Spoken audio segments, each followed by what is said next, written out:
নমস্কার বন্ধুরা, আজ চলে আসছি নতুন একটা রেসিপি নিয়ে। আলু মটর পোস্ত পনিরের রেসিপি। এই রেসিপিটা করা এত ইজি, কিন্তু খেতে সেই দুর্দান্ত। কিছু কিছু মশলাপাতি দিয়ে চট করে হয়ে যাবে এই রেসিপিটা। আমি যেহেতু এখানে 100 গ্রাম পনিরের রেসিপি তোমাদের সাথে আজকে শেয়ার করলাম। দেখো দেখতে কিরকম কালারফুল। তো ভিডিওটাকে স্কিপ না করে সম্পূর্ণ দেখার জন্য অনুরোধ রইল। তো আগে থেকে টুকরো করা আলু, এখানে একটা মাঝারি সাইজের আলুকে আমি ডুমো ডুমো করে একটু ছোট করে কেটে নিয়েছি। এবার এটাকে নুন হলুদ দিয়ে হালকা ভেজে নেব। আলু ভাজা হতে হতে বন্ধুরা এখানে একটা মশলা করে নিয়েছি, যেখানে আছে হাফ চা চামচ চার মগজ, 1 চামচ টক দই, সব 4 চামচ দিয়ে নেওয়া আছে। দিয়ে দিয়েছি একটা শুকনো লঙ্কা আর 3টে কাজুকে টক দই দিয়ে আমি ভালো করে এটাকে মিক্সার জারে বেটে নিয়েছি। মশলার মধ্যে এখন দিয়ে দেব সামান্য পরিমাণে হলুদ গুঁড়ো আর হাফ চা চামচ থেকেও কম ধনে গুঁড়ো। এবার দিয়ে দেব হাফ চা চামচ লঙ্কার গুঁড়ো। এবার এই মশলাটাকে এটার সাথে ভালো করে ফেটিয়ে নেব। আমি বলতে ভুলে গেছিলাম, এখানে হাফ চা চামচ পোস্তও আছে। পোস্ত, 4 মগজ, কাজু, একটা শুকনো লঙ্কা, 1 চা চামচ টক দই দিয়ে আমি ভালো করে এটাকে মিক্সার জারে সুন্দর করে বেটে নিয়েছি। তারপর দিয়ে দিলাম হলুদ গুঁড়ো, লঙ্কার গুঁড়ো, ধনে গুঁড়ো।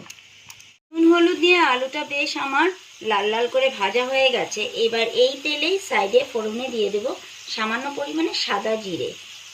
এবার জিরেটা একটু ফোড়ন হওয়া অবধি, মানে জিরের গন্ধটা ছাড়া অবধি, ততক্ষণ এই আলুর সাথে হালকা করে জিরেটাকে সাইডে আছে বন্ধুরা। এই পর্যায়ে আলুটাকে সুন্দর করে এই মশলার গন্ধটা যাতে আলুর মধ্যে চলে যায়, এভাবে করে আলু আর জিরে ফোড়ন দিয়ে ভালো করে ভেজে নেব।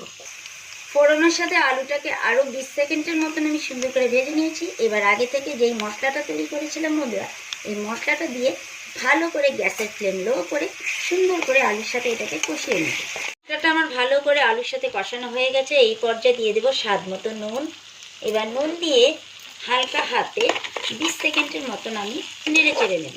নুন দিয়ে বন্ধুরা আরও 20 সেকেন্ডের মতন ভালো করে আলুটাকে কষিয়ে নিয়েছি মশলার সাথে। এই পর্যায়ে দিয়ে দেবো কিছুটা কড়াইশুঁটি আর একটা মাঝখান থেকে চেরা কাঁচা লঙ্কা। মটর দেওয়ার পর বন্ধুরা ভালো করে আমি কষিয়ে নিয়েছি 1 মিনিট মতন। এখন দিয়ে দেবো হাফ চা চামচ থেকেও কম কাসুরি মেথি আর আগে থেকে নুন হলুদ দিয়ে ভেজে রাখা পনির। এবার দিয়ে পনির আর আলু কাসুরি মেথি দিয়ে সুন্দর করে 20 সেকেন্ডের মতো আরেকটু পনির আর মশলার সাথে আলুর সাথে ভালো করে কষিয়ে নেব। সামান্য পরিমাণে দিয়ে দেবো ব্যালেন্সের জন্য চিনি বন্ধুরা। এবার চিনি দিয়ে হালকা একটু ভালো করে আবারও নেড়ে চেড়ে এবার দিয়ে দেবো গ্রেভির জন্য যেই পাত্রে আমি মশলা তৈরি করেছিলাম সেই পাত্র ধোয়া জলটা। এই পর্যায়ে জলটা দেবো যাতে আমার গ্রেভিটাও এই জলেই হয়ে যায়। ফ্লেম মিডিয়াম করে সমস্ত কিছু আমি এখন এই পর্যায়ে পনির দেওয়ার পর করেছি। এবার গ্রেভি দেওয়ার পর দেখো বন্ধুরা গ্রেভিটা ফুটে গেছে। এবার গ্যাসের ফ্লেমটা পুরো লো করে আমি এখন একটা ঢাকা দিয়ে দিচ্ছি। গ্রেভি ফুটা অবধি গ্যাসের ফ্লেম লো করে বন্ধুরা আমি গ্রেভিটা ফুটার পর ঢেকে দিয়েছিলাম। এখন আলু দিয়ে মটর পনির একেবারে তৈরি, যেটা পোস্ত পনিরও বলতে পারো, আলু দিয়ে মটর পনিরও বলতে পারো। এখন সামান্য পরিমাণে একটু শাহি গরম মশলা দিয়ে আমি এখন পনির আমি অলমোস্ট ডান, আমি এখন সার্ভ করে নিচ্ছি। আলু মটর দিয়ে পোস্ত পনির একেবারে তৈরি বন্ধুরা। একটা সার্ভিং বাউলে সার্ভ করে নিয়েছি। এখন আমার রেসিপি দেখে কেমন লাগলো অবশ্যই কমেন্ট করো আর সাবস্ক্রাইব করতে একদম ভুলো না। লাইক শেয়ার সাবস্ক্রাইব করে আমার পাশে থেকো। সাবস্ক্রাইব করার পর পাশে থাকা বেল আইকনটা ক্লিক করো, নোটিফিকেশন বেলটা অন করে দিও, তাতে করে আমার আগে পরে ভিডিও তোমাদের কাছে চলে আসবে। তো বন্ধুরা তোমরা সবাই ভালো থেকো, সুস্থ থেকো। তো ভিডিওটাকে আমি এখানেই শেষ করছি। তো সবাইকে টাটা।